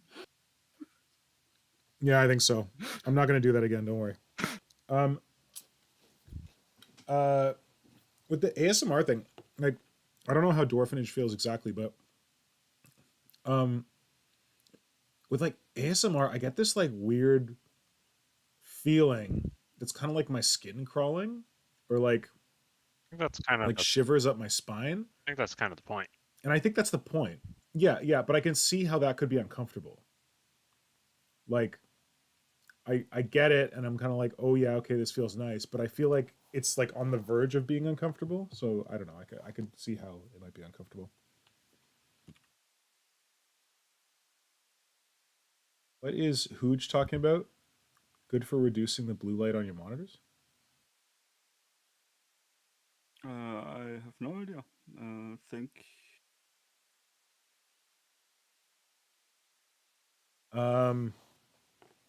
Is that the night shift? Is that what Eric Maybe? Christensen's talking about? I don't know. I don't have the context. Nor do I. If anyone wants to provide us the context, please do. Oh, Barcast says sleepy time. Bye. Bye, Bargast. Bye, Bargaze. Thanks for saying hi. Thanks for dropping by. It was good to see you, buddy.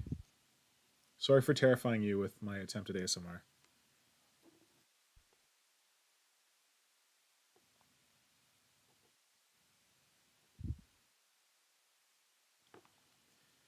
God, I was going to say something. I can't remember what it was. Something about a video. I have no idea. Oh, geez. Yeah. Other than that, I think Eric's also, there's a thing I have heard about genetics playing a role in sleeping, that there are night watchers and guardians, and yeah, he's right on that. Oh. Depends. That's the same thing with people taking naps during the day. Not everybody is predisposed to be able to take a nap and benefit from it. There are some people that are genetically predisposed to be able to take a nap for an hour or something like that during lunch break, and they will benefit from that. But if you don't do that, if you're not in the habit to doing that, and you can't train it, that's also important. It's some genetic. You can't or you can? You can't. It's a genetic thing where some of us can take naps and benefit from it, and others who won't, obviously, because they can't benefit from it, they have detrimental effects if they try. So their productivity. Because Nora is will a go down. power napper. She can nap. Yeah, and if I'm not much of a napper. I can do it, but I don't like. I'm never like, I'm gonna have a nap. Yeah. I'm like, oh god, I feel exhausted. Nora's like, you should have a nap. I'm like, oh, I didn't even think of that. Yeah. Oh shit. But likely, if you are not in the habit of napping on your own, you will not you will not benefit from napping. Interesting. That's also one of those things, and some people, it's also genetic why older people seem to be getting less and less sleep as we grow older, because Yep. the theory about that is that evolution predisposed the older people to have slower what's it called? Cardian rhythm? Circadian rhythms? Circadian rhythm, yes. Circadian? Yes. To have shorter rhythms, so they could sit guard on the fire while the rest of the group, the younger people, slept, and Interesting. to have energy the next day to go out and hunt and gather and stuff like that. And that's why it was an evolutionary advantage for the old to sleep less, and that's why this you grow accustomed to getting up more at night and sleeping less at night. Interesting. It's, as I said, it's quite interesting how much is still disposed on being caveman behavior, because that's 200,000 years of our and we have like 10,000 years of culture. Our species itself was like 250,000 years old, Homo sapiens, and we only have records dating back to like 15,000 years of having actual culture, which means the rest of that time we spent basically living in a cave. Yeah. Cool. I'm in a danger zone here. I've put too much green stuff on this guy, and this is the part where I should stop and not shove my finger in stuff I've already done, but I'm pressing on. I'm trying to sculpt a head ridge, which is not the easiest thing in the world to sculpt when you can't touch the model anywhere. Yeah, I hate that part. And when you have sculpted little pieces here and there, and you Okay, want to I need to fuck. keep going, Yeah, I need to stop. and suddenly you notice your finger is pushing into details. Why is my finger so sticky? Ah! There's another gospel of sculpting and green stuff. When you're happy, stop. Stop while Wait, you're you ahead. can sculpt the rest later. Thank you, Kajan. Yes, quit while you're ahead. But sometimes you have to be a hero. Don't be a hero. Please don't be a hero. John, don't be a hero. Don't be a fool with your life. Okay, we're taking that off because I'm being here. Oh, and I've got. Oh, god damn it! I've already shoved my finger in. How's that for ASMR? Eric says it's looking fantastic, but yes, move on. Yeah, thanks for the tips. I've shoved my finger in both of these. Oh, that's great. Oh, fantastic. Oh, look at these nice fingerprints that I've oh, whoops, I'm off camera. Look at these nice fingerprints that I've gone and achieved. Okay, I'm in love with this camera for sculpting. It's so good. Still figuring out this new setup, and I am sold on it. Way better than that janky webcam I was using before. Will, you still there, buddy? Yeah, I've just mostly been trying not to get glue on my hands. Oh shit, should we go over the models that we were supposed to share? We can if you want. If you're down, I don't know. You might be in the middle of not getting glue on your hands. I know, like I've got stuff out. So, do I just share my screen? That one. I'll have to enable it. 1 sec. Okay. Show non-video participants. So it should give me a thing to accept your stream request. Kajan, what's going on in the chat? Judd is talking about naps. And Nice. Eric said, Oh, I see a stream. I grew up in Alaska, so daylight has always been a thing for me. Daylight has what? He's grew up in Alaska, so daylight has always been a thing for him because, as far as, unless my geography is failing me hard right now, they are high enough up to have longer days and nights, like Yep. several days of daytime and other times of the year several days of nighttime. Yep. Sweet. Okay, thanks, Will. All right. So so I asked the gents, oh shit, what have I done? I asked the gents to have a look at the interwebs and find some models that they think are damn cool. Oh, did you scroll down? Oh, I can't see the original artist name. It's Grim Dark Builds. There we go. I'll fix my window so that we can get it all in. Yeah, so this is by Grimdark Builds. This is one of the ones that I sent through. So Grimdark Builds, if you like Exodites, if you like Corsairs, any non-standard Eldar, you got to go check out their profile. I've been waiting for someone to do this, to do like a convincing striking Scorpion using the new Plastic Eldar Guardian kit. And this is damn fine. I am very impressed. And look at that chainsword. I guess that must be off the Autark model. I don't know where that comes from. Probably. I can't imagine that that's in the Plastic Guardian kit. It's too big. It looks so good.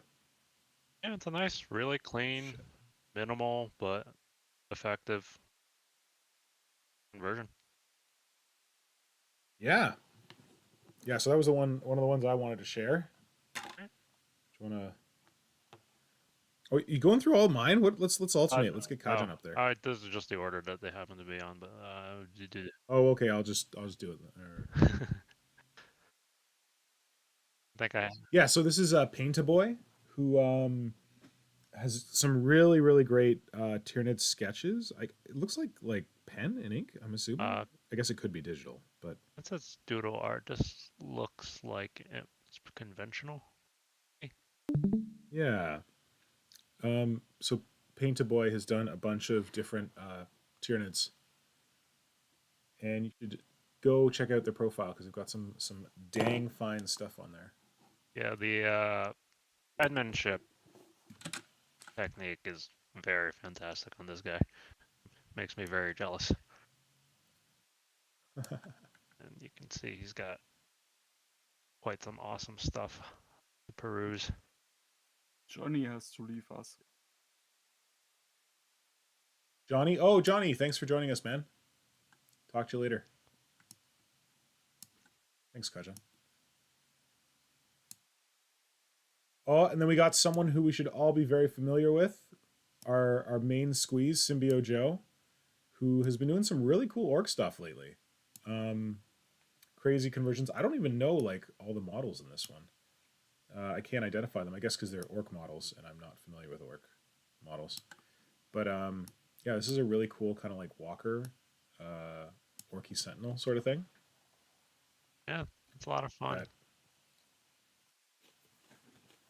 Yeah.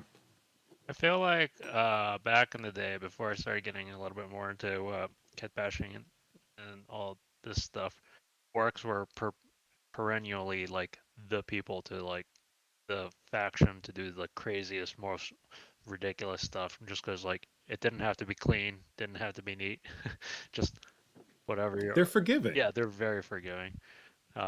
Which is great when you're getting started, and like that's why I think that Tyranids are a great thing to start sculpting, because they're pretty forgiving, because I've said this 1,000 times before, but I'll say it again. They're organic, and organic structures, if they're not perfectly like straight or whatever, it doesn't look as weird as if it's like you're trying to sculpt Space Marine armor and it's not perfectly straight or rectilineal or whatever. Right. You can get away with more with Tyranids. Same thing with Nurgle. You can put like weird pustules and like tentacles and stuff on models, and it doesn't have to be perfect. And also with Tyranids, like they have repetitive structures that you can use to fill spaces. Like you can put some carapace plates on, or you can put like the weird like vents that they have in like their legs and their arms, and you have those kind of like tools that you can deploy to fill up space on them. So yeah, and I feel like orcs is like super forgiving because you can just like grab anything, make it look ramshackle, and it's an orc vehicle. Yeah. So a good place to start converting vehicles. Yeah, it's fun. I have some orc plans that I've had brewing in my head. Really? It's for really a gimmick thing, but I've been promising myself that I'm gonna finish this Gene Stealer cult stuff before I even consider starting to make purchases for anything else. But maybe, hopefully, in the Good on you. future, there'll be something fun. Maybe next Orc November Cool. or whatever. October. October. Orktober. Yeah, that makes more sense, doesn't it? Right. Yeah, Crude and Orcs share the month. Yes. And So who's this? This is yours? Yeah, this is the one I found. Back to 40K at 40. This was just kind of one of I just saw this like briefly pop up in my feed, and I thought it was a pretty neat way of doing the kind of like scriff pattern, like floaty Maliceptor that Yep. I think has been getting more popular these days. And this is actually I thought one of like the neater, more elegant solutions to rejiggering this, and was definitely to me a much smarter move than whatever the hell I decided to do. It's like, let's sculpt more stuff. That's not ever a bad idea. Did he tag Scriv Paints in it? Or No, I think I've just been calling this like this kind of standy zoanthropy kind of floaty yeah, things. I would agree. Just scripts. Because Scriv Paints was the one who initially came up with it. Well, I think I think I had a mock-up that like I posted up on Insta like a couple of weeks beforehand, and then like Scriv did a full-blown version, like fully painted and everything. And was like, yeah, no, he gets it. Absolutely, for finishing it first. I just like kind of Well, tagged some stuff together. give it to you. I am obsessed with your conversions, man, and I'm so glad you. I've told you many times. I'm very glad that Ironbeak managed to drag you on Instagram, so I could easily track your stuff. Well, he managed to convince me. So yeah, this was a pretty neat model, and it seems to be a work in progress. I've been Nice. and especially since the Maliceptor and the Toxicrene have both been like kind of better game wise, the fact that like a lot of people are actually interested in the model now to okay. play on the tabletop, like there have been a lot of interesting things, and especially since the Toxicrene is just like those tentacles are just absolutely stupid. Just from a gaming standpoint, it is just awful design. Just to have stuff like, let's have a game that involves like models being in base to base and never be able to like have anything near this guy.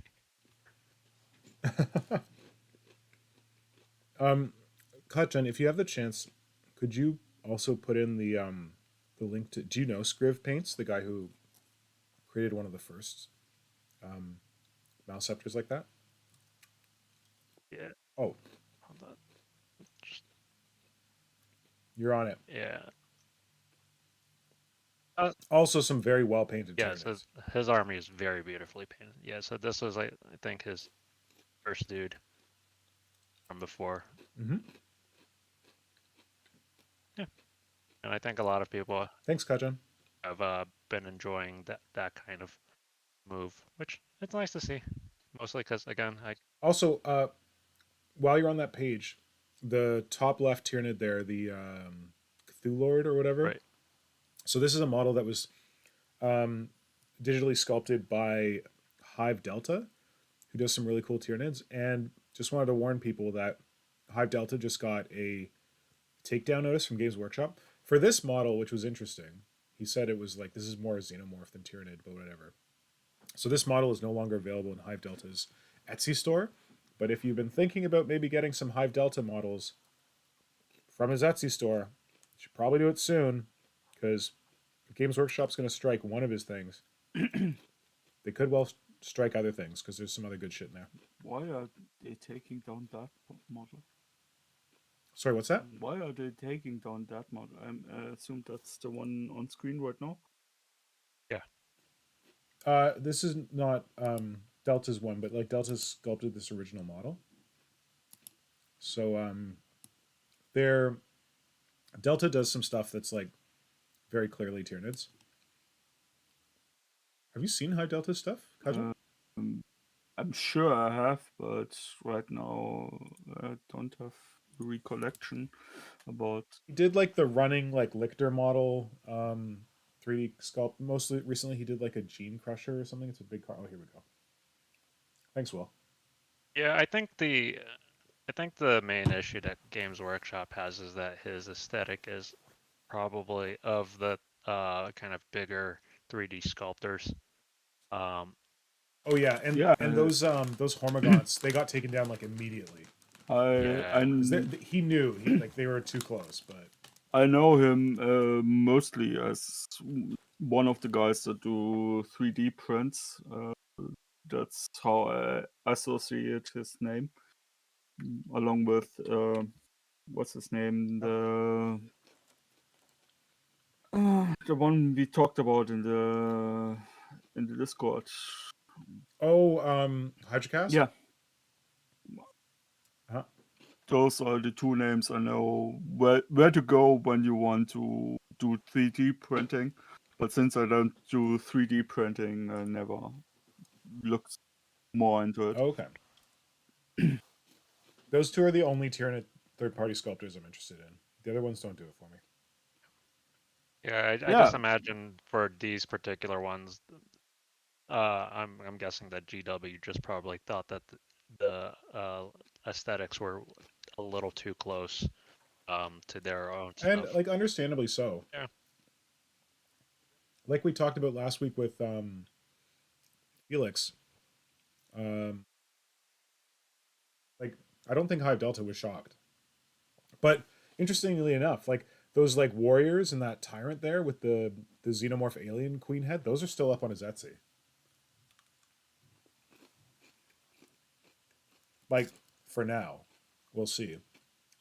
And his crusher, his old one eye, is still up on his Etsy. I mean, really, Just get some cool Anyway, stuff. I like his stuff. The problem for me is simply down to 3D printing. So Yeah. it's like you have this cool stuff to look at, but that's about it. It's to me, it's like conversions of other people. Well, he'll print for you, like if you don't want to print it yourself. I don't print, and I have his models. Oh, To okay. be clear. I didn't know you could get printed stuff. Oh yeah, no, he casts them, man. He'll print them, and then he does casts, and his casts are really good. He was taught to cast by someone who used to work at Forge World back when they were good, before they got shit. Yeah. Yeah, like I have. Oh, I should see if I can dig it out. Let me hold on. Kajan, can you talk about your stuff, and I'll see if I can dig out that. The next one is mine. Was my suggestion. I have discovered Life of Clay these past 2 weeks because, as I mentioned at the start of the stream, I'm preparing for the November stuff. And Life of Clay does polymer clay sculptures of insects and animals, and I discovered him mainly because, well, partly the insect you see on the stream right now, and he has a tutorial how you do those spikes in the legs and stuff like that. And he also has a really nice tutorial about tarantula legs, and yeah, that's how I discovered him, and I Nice. saw it's really nice stuff he does. He also has a YouTube channel where he has tutorials on it, and yeah, as I said, mostly discovered him because of his models and how-tos for animals. I think there's a second one. Yeah, I think the tarantula. Yeah, how he sculpts tarantula legs. With the hairs, and those are all part of the sculpture. Yeah, the sculpted hair Those is hairs blow my mind. ridiculous. That's more detail than I have patience for, I think. Yeah, but this is the stuff that impressed me most, because he takes the time to do these details.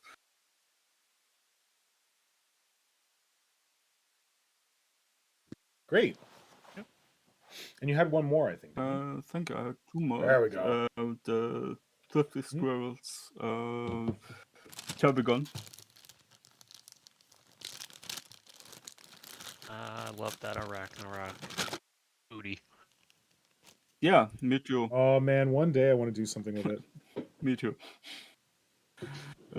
It's on my wish list of models to get, but it's the first time I'm seeing something like that. I usually see them with the Hive Tyrant upper torso, and this is the first time I'm seeing a squad creature using the arachnite.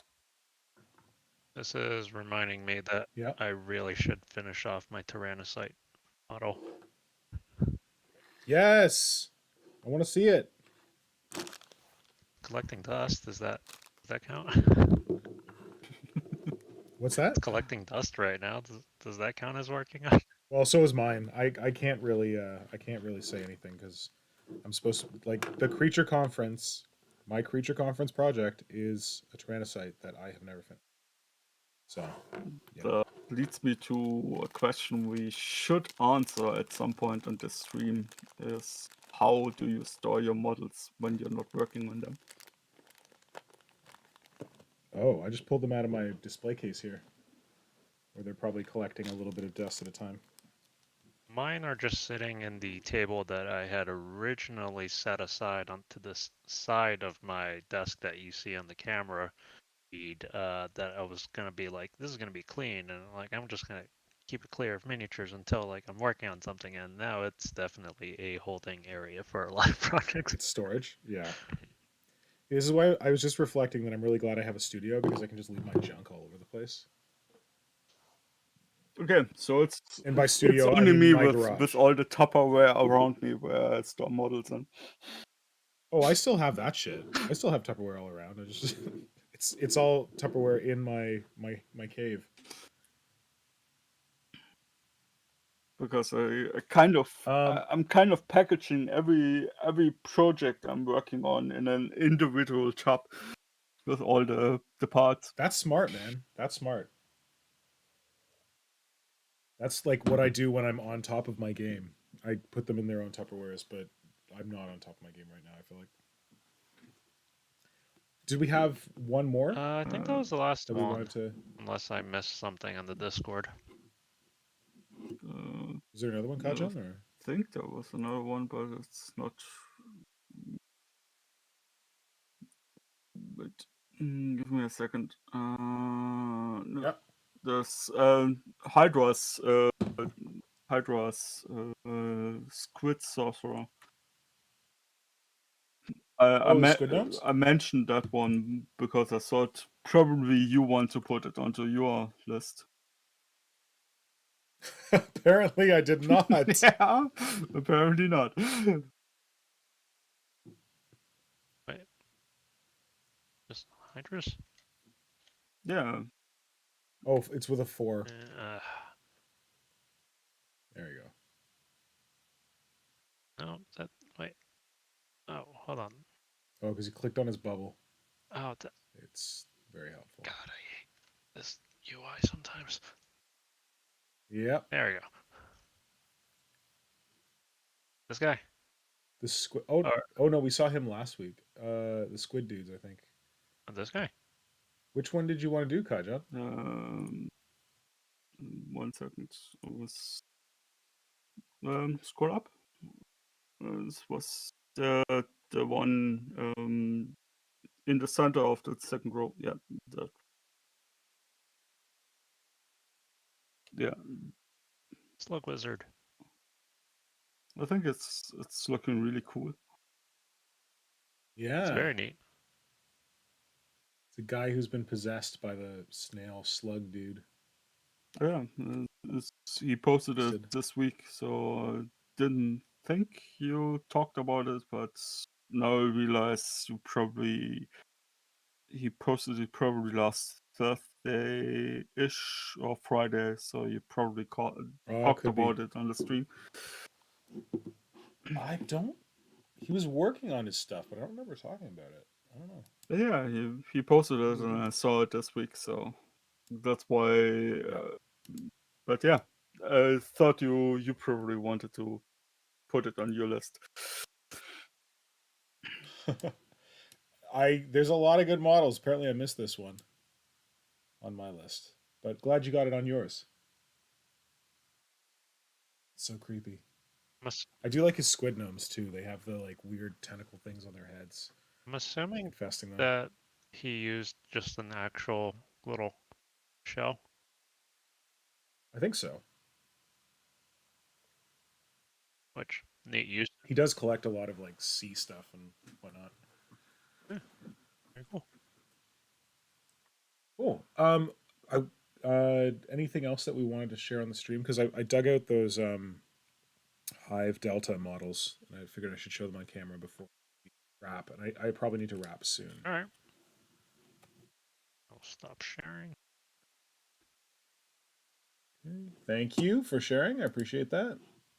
Thank you. It was a minimal fifth member, right? Yeah. Did you have any fifth member shenanigans while you were sharing? I did not see any. I don't think I noticed anything particular. So It looks Me very smooth neither. to me. When I try to do it, everything breaks. That is not good. Okay, let's see. No, I've still not figured it out. Why it happens. You still have not? No. Okay, so I've got a Carnifex here. And then I've got from Hive Delta. This is the torso that he used for his crusher effects. So fairly close in size. It feels maybe slightly longer, and also he doesn't have that front armor plate, the detachable one that you get on a Carnifex. He has like a second like step down plate at the front, which I actually really like that design. I think it's really cool. And then side, the armholes are more or less similar. And then from the front, and yeah, then that's really close. his legs are slightly taller than a Carnifex leg, which I actually like. So I feel like his crusher stands a little taller. Oh shit, I'm not. His crusher stands a little taller than a Games Workshop Carnifex, which is kind of cool. His tail is much shorter, but I guess you could modify that and add a little bit on the end if you wanted to. It's much stumpier, but Ooh, I like the Games Workshop. I like that like dew claw on like the back of the foot there. Yes, I think of that as the old school Screamer Killer rear stompy thing. So the cool thing about his is that his Carnifex stands more upright than the Games Workshop one does. Something. Bear with. That's probably a little better. I don't know if I can fudge this together. So the casts are like, these are casts. These are not prints. He casts them himself, I believe, using information that he got from someone who used to work at Forge World. But it's kind of hard to see, but this is definitely more upright than the game. Hold on, let me zoom out. And it looks like polyurethane, right? The material they're cast in, yeah. I don't. It doesn't feel rubbery at all. That's for sure. I don't know if it's polyurethane, but maybe. So yeah, it's a bit taller than the Games Workshop one, which I actually really like. So yeah, that's that kit. And then he did I definitely see why Games Workshop would be No, but they haven't done anything with iffy the about. Carnifex yet. They haven't challenged the Carnifex. The Carnifex is still Oh, available. okay. Yeah, This was a bonus torso that he did for a Hive Tyrant, so that you could use the extra bits that come in the Hive Tyrant kit. So I think this is my suggestion that he created something like this. His is much more angular than the existing Hive Tyrant one, especially those vents. Well, let me get that light over here. Those vents are a lot more kind of like angular. In terms of size, I think this is a pretty close match. I do feel the front of his is a bit more aggressive looking, like around the place where the head slots in. I really like his designs on that. I also like that from the front profile, the vents are not sticking up so much. Yeah, they're more swept out. It's always bothered me for the Hive Tyrant that the vents increase its profile as much as they do. Yeah. So anyway, And these I are also his casts. started to chop off the top vents on mine. Yeah, so that's some Hive Delta stuff. So if you're curious about Hive Delta, go hook up his Etsy. Let him know I sent you if you remember to, and yeah, because it might not be around for much longer apparently. Yeah, So I can glad see why Games Workshop would be coming after him. Not sure if those differences are enough to hold No, up in and a I think copyright. I think he's probably well aware of that, and that he's not trying to fight him or anything. Yeah, cool stuff, definitely. And I think I'm gonna have to call this stream soon because I told Nora that I'd be done at 9:30 and it's now 9:47. So going a little later, but I'm glad so many people showed up. Honestly, when we started, and Kajan's like, "There's no one in the YouTube chat." It's like, well, shit. Let's see if this even happens. So yeah, like a pile of people showed up. So thank you. Oh, Eric's making a joke about the collarbone part from our previous stream about how not to build a Hive Tyrant. In case you missed that, extreme. Oh, I've never done an extreme close up with this camera. Let's see how well it works. In case you missed our previous stream, oh, it is focusing pretty well. This piece in here, these two pieces that stick up on the Hive Tyrant's collar, this is actually a small separate piece that goes in here and finishes like the top of the Tyrant ribcage. I had to putty a gap there.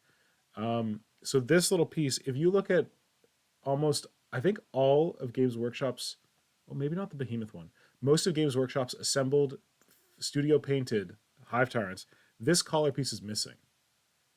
If you zoom right in on the bottom of the Hive Tyrant's chin, you'll see that these two things are not sticking up here and that there's a very flat, detail-free piece right here because they assemble their own collarbone. Someone noted that it's probably the case that they like assembled most of the model and then they realized this was missing because once you get the head on, you can't really get the collarbone in there. I modified this guy's head to stick up more than a standard Tyrant head would. So yeah, that's the collarbone joke. That's how you know if someone knows how to build a Hive Tyrant. You can see just a little bit of it poking through. This little bit poking through here under the jaw. That's another piece of that collarbone bit that apparently Games Workshop never remembers to put on their Hive Tyrants. All right. Neither do I. Neither do you. Neither does anyone. Why would you put a collarbone thing on? Who cares? So thanks everyone for joining the stream. Had a great time. This went really well. Just a note that this stream will be on Wednesday nights going forward. This one's a little weird because I had to work late last night. So we shifted it to a Thursday, but this will be a work in progress Wednesday stream with Kajan, Will, and sometimes maybe Darth Bob. So yeah, join us. It'll be in 2 weeks, the next one. So that will be Wednesday, November, I don't even know what time that is. 15, 14, 13, 12th, maybe? But October? there will be another... Sorry? October? Sorry. Oh, yeah. Did I say November? October. Thank you. Yes. October 13th or something like that. 12th or 13th. that Wednesday. But there will be another stream next week on Friday with the Germs, the Creature Conference, at a slightly earlier time. And then tune in to YouTube tomorrow morning when a video will go live from me on the whole Votann Games Workshop conspiracy theorizing thing. It's just a short one, nothing fancy. But then keep an eye out because I will be having a Nivea video come out all about lubing your tools and stuff like that. That'll be coming out on October 15th. Or if you're a patron on Patreon, you'll be able to see it next weekend on October 8th. That's when it'll premiere. And apparently Dwarfinage's birthday is coming up. All right, we'll have to celebrate that on stream. Thanks, everyone. Kicking around. Hooj, good to see you. Tom Wilson, Diana, Dwarfinage, Eric, all the other folks who came before. So glad to have you on board. And of course, Kajan and Will, Tactical Dbag. Thank you for joining. Thanks for having us. Was my pleasure. Yeah, we'll do it again soon. All right. Good night, everybody. All right. Good night.